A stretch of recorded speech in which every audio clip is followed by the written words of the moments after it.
picking up from where we left the conversation, you know, I'm a writer, and I've written 15 research reports in one book on women and wealth creation. Now, the reason why I write is because I have no idea what the McKinseys are saying, or what everybody else is saying, or what Ernst & Young is saying. I don't know. I don't know because, for example, McKinsey will tell us women will add X trillion dollars to GDP. Okay, no problem. How many women does McKinsey have on their board? How many? Did somebody Google? Please Google. I won't tell you. It's your homework for today. Go and Google how many women do they have on the board. Then I will listen to McKinsey after that. We have to be really real about who we are quoting, why we are quoting, and what are the facts on the table. So I do my own research. Now, from my own research, I just want to say that I wrote a white paper, 2000 and maybe 15, I can't remember. And it was called Remaining on the Ramp, because we're talking about leaking leadership pipeline. And in that I said, there is no such thing as a leaking pipeline. I'm saying it because not I have an opinion, but because we did a survey, and in fact that was sponsored by KPMG. It was a sponsored research. And the thing is that we found out, and the question that therefore we asked on my forward note is, are the women leaving the company, or is the company driving away the talent of women? It's a very important twist. Are they really leaving on their own, or are the companies driving away the talent? Is there a leaking leadership pipeline, or is the ecosystem unequal? Which one? Which one? We have to get the facts on the table correctly. So may I please rephrase the question? Is there a leaking leadership pipeline?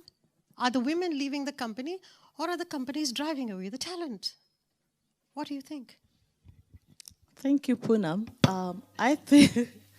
I think the company, I believe that, for example, I gave my story when I worked so hard, and when I became pregnant, I lost my job because the company felt I wasn't going to be useful anymore. So they drove me, right? And after that, when I left the company and I was determined to succeed, then I started, I started my own business. And 9 years down the line, the company hired me again to cater for all their 5 locations. So I got my money back somehow. And if I could manage 2 locations of a big restaurant with 56 employees, and we were serving about 7 oil companies at the same time with the 2 locations, and I managed this successfully, had the first child. I left my job in my first pregnancy. Now I had 4 children. Now I have 5 children. Anyway, I've stopped. So if the company was afraid that because this woman is going to go on maternity leave and wouldn't be able to contribute, they lost out. Because I was able to manage 56 employees with too many stakeholders involved in our company, and I did it successfully. While pregnant, while nursing a baby, I did my work well. So I believe the companies are losing, not the women. Not losing. They are driving. They're driving away. Yeah, they are the one driving away the different questions. And also, if the company does not make it favorable for women, considering the fact that we are mothers, some of us, and that we have to take care of our family, since the men who are the leaders believe that they should be in the office and we should take care of the children, they have to consider all of these facts and make it more conducive for women to stay in the workforce. For the companies to make the women stay in the workforce, we have to put the onus on the company. I'm quoting my own white paper. Please, Margaret. So Poonam, you are what I call a true warrior. So you're really driving the discussion. No, but you're really making. I'm going to win. Yeah. Very good. Yeah. So that's even more. That's the winning mindset. So, my perspective is, and this is also we have in Aon we have an employee engagement survey, and that's done annually. And actually, last year we did actually additional insights after that survey to take a look what's now causing the difference in men, women, with their opinion about how the company is actually doing or how they personally relate themselves towards their managers, as peers, etc. in the company. And interestingly, we saw that female millennials already within 2 years that their engagement drops. And that's because they don't get the right attention. It's for a number of reasons. We really deep dived. I can't deep dive here, unfortunately, but it's really interesting if you do an exercise like this to take a look what's causing certain people to do the things they do. And so it's not only about females, but also about men. But I think, interestingly, women are, and this is generalizing, I'm sorry, Poonam, but women are indeed, you know, the females are sometimes not used to ask, like what you should also ask. And we're much more relationship-driven. So there's some differences in the way we are in our DNA compared to men who are more bold. There's some behaviors which have also culturally been created by the way we've been raised, by the way what television series we've been watching, etc., etc. So I always liked Pippi Langstrumpf because she was a strong, powerful lady.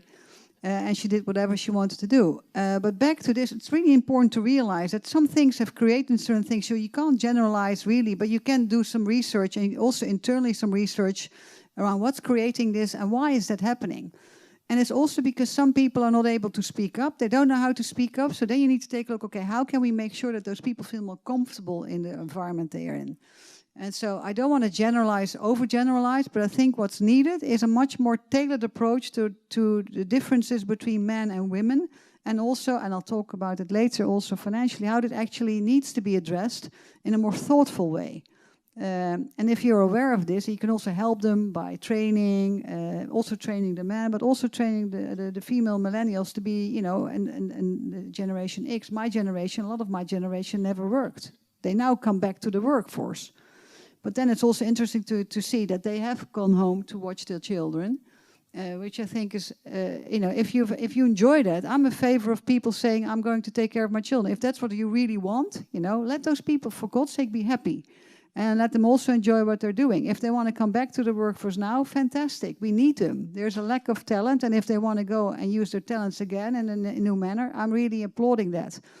But also that is something we need to much be more open mindset about. So let's not label anyone, whoever does anything, but let's have an open mindset how people can use their talent to contribute to society and to our community of whatever we try to achieve. Okay, but I want to first finish, I'll take you in 2 minutes. I want to first finish this issue of, Flor, did you have something to say on, okay. I really want to finish this issue because I think we should not take the conversation away. You know, at the end of the day, the business of business is business. Okay, we're not talking about NGOs, moralistic societies. We're all in business. So I want to give you a piece of data, and it's pretty much worldwide. The number of women who leave for whatever reason, X, Y, Z, in a company are usually anywhere between 12 to 15%. The entire dialogue on retaining women is centered around and is being hijacked on those 15%. I want to talk about the 85% who stay. There's a huge mid-level core of very specialized women who are sitting there with solid experience, who are never moved up, all right? My conversation is going to be about them because they made the choice to stay. Those who made the choice to leave, it's perfectly fine. We are not judgmental. We're totally objective. Okay, you want to choose, okay, you want to stay. Those who stayed, the 85%, the conversation should be, what can the ecosystem do in order to retain them so that they can move up? That is my conversation. And that is the conversation that the company should have rather than worry about the 12% who leave. Now, just I'm still on retaining women because I think it's critical. It's not about leaving women. The conversation is about retaining women for me. Now, in order to retain them, what does the company need to do? So if anybody wants to respond to that, we wrote in 2007, 50, please, yeah, go ahead. 50 best practices for women in the workplace. It's something that we use right now. to benchmark companies for retaining women. It's very simple. There is no dialogue on this. Just give the policies and say, at least put them. Don't implement them. Can you just put them as a code of conduct, please? Hello. Hi, I'm Dimfna. I would just like to comment on both of you. Is that I really think that if you want to make a free choice, and this is so hard about being suppressed in a way, or that mindset or those cultures, is if you don't believe, and this is where it all starts, if you don't believe you have the freedom to choose, then it's hard. So as a matter of fact, I agree that the companies should make it completely free to choose for either men or women and that's the retaining thing, I think, but we have to free our minds. Everybody, also the women that decide to stay and not move up. Why do they do that? Is that because they're okay and comfortable? Or do they believe they cannot move up, or they have to take more responsibility and whatever? It's not, I believe that lots of women are not really free to think that they're, you know, that it's worth it or whatever. So the matter of freedom is for me a very big issue. My name is Ingrid. I've also founded a female development community. And in my former roles, I was always involved in appointments of senior people on senior positions. And what you mentioned also that women often do not say what they want and what their goal is and their dream. And I was so inspired by Poonam mentioning that the ecosystem needs to adapt to that. So what we did in the former companies where I worked were two things, as small examples, is whenever we had talents meet with our board, we made it a fixed item that everybody has to tell, you know, what is your dream? What do you want to achieve? What's the next step that you want? So it's not a gender thing. And sometimes we made, appointments that had quite of a risk of a person not making it, but we made sure that everything around it was created in a way that this person could be successful. So it was for men and for women that we did that. So I'm curious, what kind of examples do you have in your companies where you don't make it a gender thing, but make it part of business?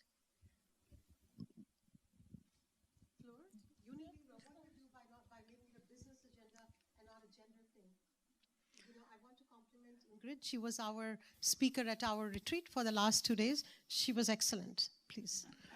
I think your basics in the company need to be right.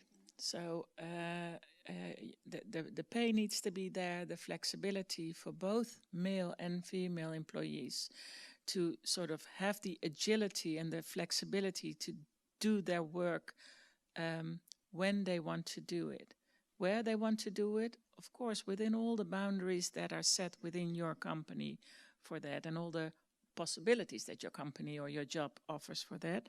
But your basics need to be right. And the other thing is that the role modeling is also not really about gender.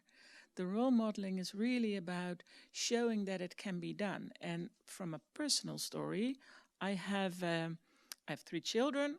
My youngest is severely disabled, mentally, physically, and that was something that I never used to talk about. I thought I didn't want to bother anyone with it. It wasn't relevant, in my opinion, for my job, because I was very skilled and capable to do my job regardless of my home situation. And then I realized that when I did help people, they thought, oh, I don't have to be perfect, and I don't have to be have to have a very streamlined home situation and private life in order to step up and get that job that I really want. And I can have some wrinkles and cracks in my total life and still say, I want that very demanding role. So for me, there's certain things, the basics obviously need to be right, but the role modeling is very, very important, especially for the next generation, to be a bit more comfortable to raise your hand and say, this is what I want. And I totally agree with your freedom part. It is also very okay to say, and now for this period of time, I want to work part-time and I want to job share with somebody, if that is really what you want. And it is very important as an organization not to put a stamp on people's head that that means that you're not career driven or that you don't want that senior leadership role, but to enable to jointly talk about what is it that you want and how can we enable you to reach whatever dreams you have. Okay, so that was one part of the conversation on retaining and leaving the pipeline. The other part was on best practices in the workplace, which was in the earlier conversation in the form of conscious or unconscious bias. Just for 1 minute to pick it up. Is there anything else you would like to say on it? Because I'm just going to open this out to the audience because I think we should have a conversation with the outstanding, yes, I will just call you in a moment, outstanding panel. You know, when you say conscious or unconscious bias, it doesn't matter. At the end of the day, it's really about what best practices did you put in the workplace and whether they're being implemented. And one of the best practices is called zero bias, right? Zero gender bias. Is it being implemented? That's the question. The question is not about whether it is consciously being implemented or unconsciously. There is a code of conduct in the organization. Is there a civil code of conduct for everybody, and is everybody following it? And if not, are they being penalized, or are there KPAs or whatever incentives being enhanced? That is what I think we should actually be discussing. You know, it's time to get past the terminology and get down to the workplace. We'll take these two questions, please. Sorry, is it working? Yeah. Susan, hi. Not to your point, but I quickly had a question for you, Fleur, from the previous panel, and because we talked about the freedom piece, and you were saying that with your next appointment in your board, it probably needs to be a man, right? So let's say you have this woman who is an outstanding performer, has the right values, and there's this man. Would you rather sacrifice that talent to go with a man just because you have to balance your board? I think balance is very important. And I can imagine that if we have 12 people and we have 9 women and 3 men, that the effectiveness of the board is not the best that we can have. And the funny thing is, and I started my introduction with that as well, is that if we had it the other way around, perhaps this question, we wouldn't be talking about this question now. So yes, I think I wouldn't call it sacrifice. I would deliberately look for a man with exactly similar qualities or even better, if that would contribute to a better balance in the leadership team. The same way we would do it the other way around, because we didn't come to 8-4 overnight, obviously. When I started in this role, I was the only woman with 10 men. So it was a process. But I think it's very important that the balance and the equality is your starting point. The effectiveness of your leadership team needs to be the starting point, because otherwise it's going to be, let's invite another woman because that's politically very correct. And we need to start at the most effective, productive leadership team that you can possibly have. Even though you would probably take the risk to lose the woman or not retaining. Okay.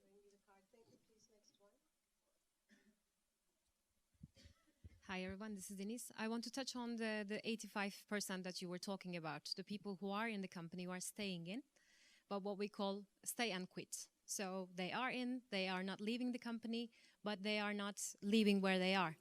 And when we look at the reasons, the immediate thing that people think of is family, work-life balance, and all sorts of things. But when you look at the reports that Mary Jane has alluded to, for millennials especially, these reasons are changing, and it is lack of recognition, lack of sponsorship, and growth opportunities. So what are companies doing about creating a level playing ground for everyone, regardless of their gender and ethnical background? Yeah, so shall I take this one? So first and foremost, back to your question as well. I think the tone of the top is really important. And I describe the tone of the top as the CEO standing out and making a firm and bold statement around what he or she would like to achieve on this topic. So not hiding, but making it clear with a vision and mission on the website around what diversity inclusion truly means and how he would like or she would like to achieve that. Back to the, and that requires very quickly and back to the quota. That's why I'm really in favor of women on boards, because if you're one of those women in the middle section of your organization and you don't have one of the female board models also role modeling how female leadership is, then it will never happen. So let's use a very tangible example. If we speak, it's often being perceived as women are emotional in the way they address themselves. This is really an important issue. Because we simply have a way of expressing ourselves which is simply different than men. If that's not being acknowledged, if you're the only female or if there's no female on board, if that's not being acknowledged as simply, you know, the difference, it is as it is, you know, I have a way of expressing myself, someone else has, etc., then it won't change. And so I think that back one, it needs to be the tone of the top. The CEO is important, especially as regards expressing his or her firm commitment to this topic. 2, more female leaders on board so they can actually role model for the next generations. And I think last but not least, it's really also back to the female leaders in the middle management. They also need to be bold and, you know, don't let themselves, you know, women are always being perceived as selfless. This is serious also back in research proven. You know, express what you would like to achieve. Be bold about it, and it's not even bold, be simply honest about it to yourself and to the peers around you and your leaders. And make them indeed aware of your ambition levels, and so that it's not, that's important. If it's not known, they can't act on it. Sometimes people are still in their own biased environment, and if they don't know you're ambitious, they think, oh, she's not ambitious, she doesn't ask. You know, it's so easy. You know, we can always say women to speak up, raise your hands, and ask for what you want. It's a process.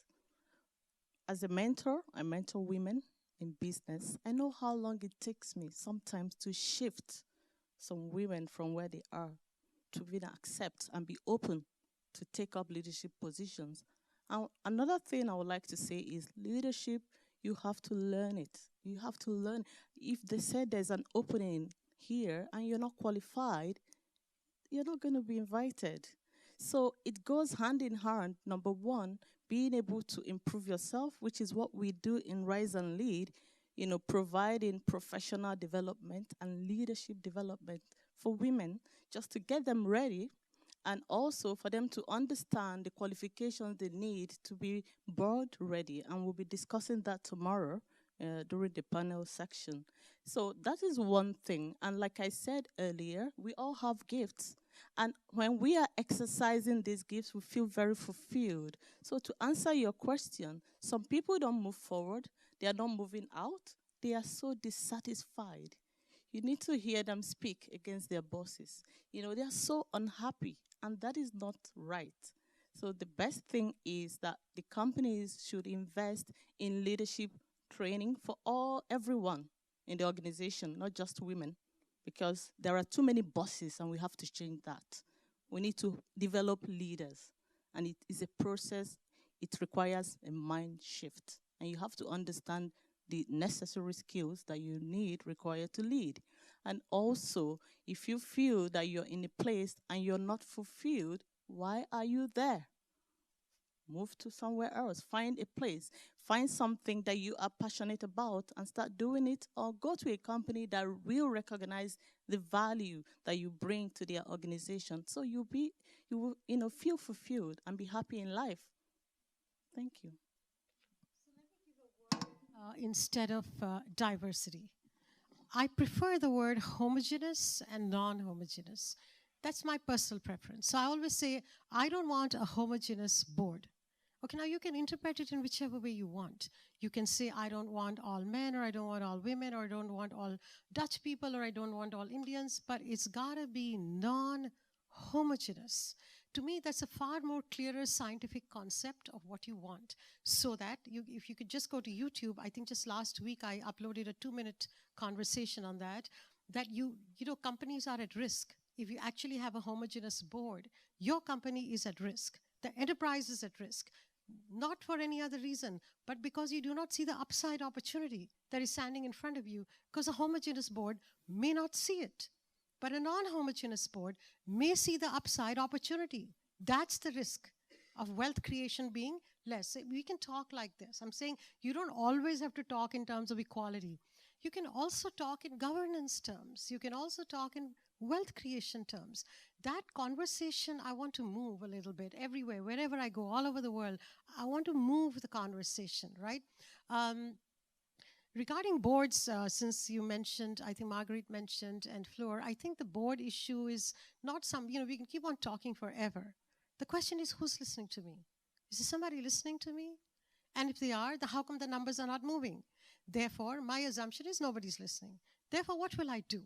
I will certify women for boards. On October 11 is my 4th certification program, right? You can keep on doing it. IOD can do it, KPMG, and okay, fine. So will the Will Forum. No problem. We're 12 years old. We got great integrity. We certify women for boards. That doesn't mean we say that you're good for the board. What is a certification? You're board informed. You know the roles and responsibilities of a director, finished, closed. How you get onto the board is your own networking thing. You got to network. You got to do it. Right? I'm an independent director now for 8 years. It's done in another way. But at least you have a certificate that says, I am board informed. That's the starting point. Because the discussion will go on forever. You got to take the first step. It's got to be done worldwide. And I don't know, I think we're the only ones, only people I know who are actually certifying women for boards, because you got to have some level of accomplishment, integrity, standing power for people to say, okay, you got a Will Forum certification. They may not recognize it, but at least they know who certified you. Do you have anything to say on certifications? I think they're important. I'm on various non-exec boards, and I definitely follow you, Poonam, in order to make sure that you have like a paper, but each and every one of us, how many papers do you guys have which men don't have? I can tell you I have many more. I'm still in the Netherlands, WFT proof. Everybody in my organization says, why do you do it? For me, it's a reason to do it, so I can speak to the people still placing insurances on my client's behalf, so I know actually what's going on. But back, I do get it, because it definitely will help. I do want to give one advice, and I'm not here tomorrow, I'm here all day today, so too long, Annie. So my advice to you is also work on your relationships, so not only with females, but also with men, and just work your floor. So make time to socialize. This is something really, I've seen so many times, that we as women don't show up at events. I actually was invited, this is a fun story, Poonam, at an event which I drive classic car rallies. There was an event on Sunday morning with the Formula One in China, was organized by a bank. So first thing, I'm not going. I thought, no, I'm going because there might not be many women. So I was indeed one of the few women. And the funny part is you really meet a lot of people. And then how does it work? You need to get into their comfort zone. And you know this as well. So the comfort zone is not only paperwork, which definitely is something which is important, but also get to know them, talk to them. So all the non-exec roles I've been given have not been given by executive searches because they thought I was the appropriate candidate. They've been given because I worked the floor. And also I've been really impressed, Poonam, by many of you people already reaching out. So reach out to each and every one of us, link on LinkedIn, and if you think somebody can help you, ask them. And they will help. Also men, so not only women, ask the man. But do it, really. And back to the certificate. So I'm an Harvard alumni. Harvard has it, INSEAD has it. How many men did I ever ask whether they have a certificate, for God's sake? I've never asked it. So I might ask in the neck, yesterday I was interviewing somebody for a job. I might ask him, do you have a certificate? Just for the fun of asking. But I understand, but Poonam, I understand the serious point you're making. I don't think we can belittle this. When you want to apply for a board, the first rejection point will come when they say you are not board certified. And then you say, so what is the meaning of it? At least take the first step, is all I'm saying. If you cannot network, if you cannot socialize, if you don't know people in high places, just take a certificate. It's better than no step. That's all I'm saying. That's all I'm saying. It's better than no step. Do this, it's easy. And all the certificates given are extremely expensive. I want to make it accessible for everybody. Everybody, it's cheap, just do it. What do you think about the comfort zone? She's put up a sign saying 5 minutes, but what do you think about getting into people's comfort zone?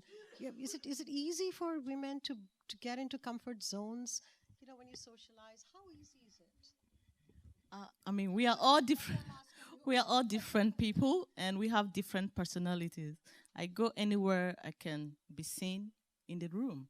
But some people, they are not like that. And this is why I'm saying that sometimes you need to do an extra work and help the women to move so they can speak up. We had 2 days female women leadership retreat. I tell you, there were exercises to get people to speak, to really present themselves, who you are, how you stand. It wasn't easy on the first day, but we kept pushing and modeling it. They got used to it. And the second day, everybody was standing like leader. They were speaking like leaders. Their bio, they had to change it, everything. And that's the same thing with public speaking. If you know that you need to speak up so that your voice can be heard, you can learn how to speak publicly. I guess maybe 7 years ago, I couldn't stand here to speak. But everything is learnable. That's what I'm saying.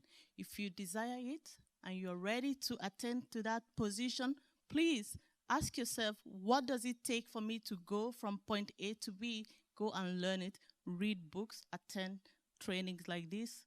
Whatever, tell your boss to sponsor you to the leadership retreat. You should ask.